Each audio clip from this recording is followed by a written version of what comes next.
Pinatalsik na kongresistang si Arnolfo Teves Jr. arestado sa Timor-Leste. Traffic at dagsa ng mga pasahero bago magsimana Santa, pinaghahandaan na ang update tutukan live.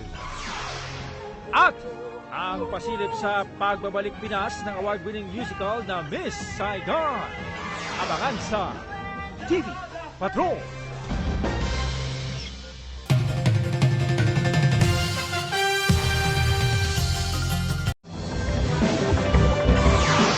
Akyat bahay sa Tondo, Maynila sa pool sa CCTV.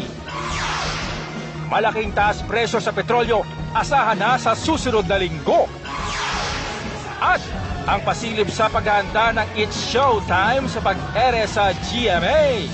Abangan sa TV Patrol.